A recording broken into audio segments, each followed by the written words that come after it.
In 1981, American Airlines made a huge mistake. They decided to launch an unlimited lifetime flight pass, which turned out to be such a good deal that it would go on to cost them millions of dollars. And now, with many airlines struggling due to the pandemic, some airlines are offering unlimited flight passes again today in 2020. So how can you buy these unlimited flight tickets today? And why would any airline risk making the same mistakes? I'm Chris, and this is Simple Strategy. In the early 1980s, American Airlines was struggling. The 1978 Airline Deregulation Act allowed new competitors to enter the market and caused ticket prices to fall. In 1980, American Airlines lost $76 million. They desperately needed cash, and with interest rates at record highs, they looked for other ways to make money. They decided to use their customer base. For a one-time fee of $250,000, the equivalent of $970,000 today, allowed the buyer unlimited first-class air travel for life on any American Airlines flight.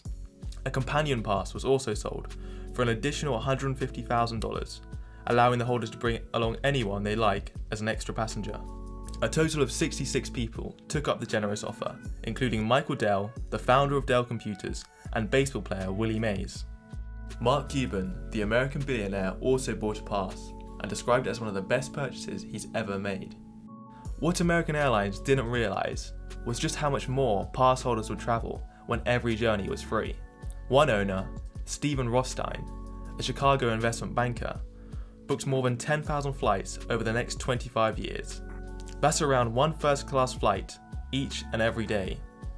He would fly to London to see friends, Switzerland to see his daughter at boarding school, and Rhode Island just for his favourite sandwich, a bologna and Swiss cheese melt from a restaurant called Jeff's. He said, "A very fun Saturday would be to wake up early and fly to Detroit, rent a car and go to Ontario, have lunch and spend $50 or $100 buying Canadian things. He could then go back to his home that same evening and see his friends and family."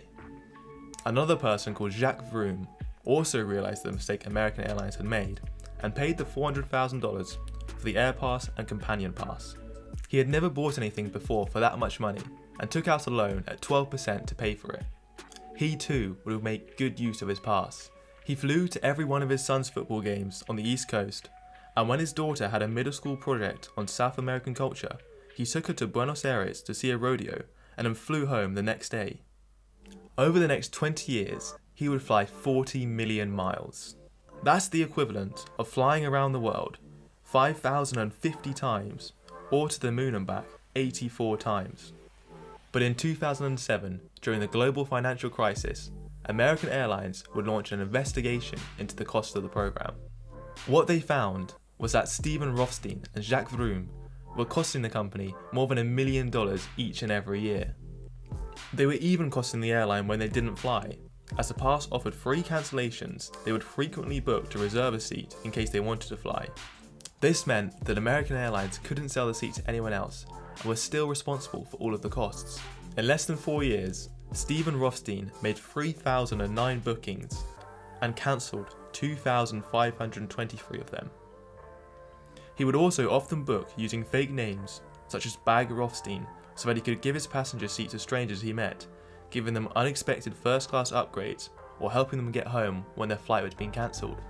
American Airlines were desperate to terminate their passes, and in 2008, Rothstein and Vroom received letters to say that their passes had been cancelled due to fraudulent activity.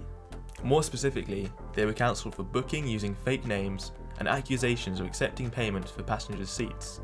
Both decided to lawyer up and fight the termination of their contract, but failed to match the legal power of American Airlines. One further pass was terminated, but the rest still remain active today.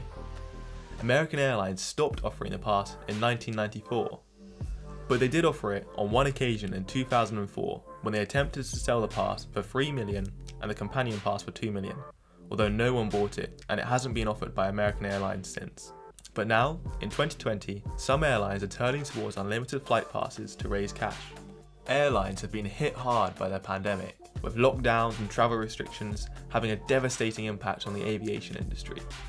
Air Canada has offered unlimited air travel within Canada across 1, 2 or 3 month periods, starting from $2,260 per month.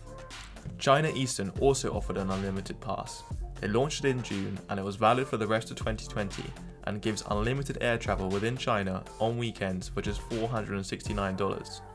If you want to travel internationally, then TAP Air Portugal has launched an unlimited Europe flight pass. It starts at $2,800 for 1 month for an economy class ticket. But this equates to an average daily cost of $100, and many European countries are currently in lockdown. It's therefore unlikely that many people will be able to get good value out of this ticket. So it is possible to get an unlimited flight pass, but not without restrictions on destinations and other limitations such as booking 14 days in advance.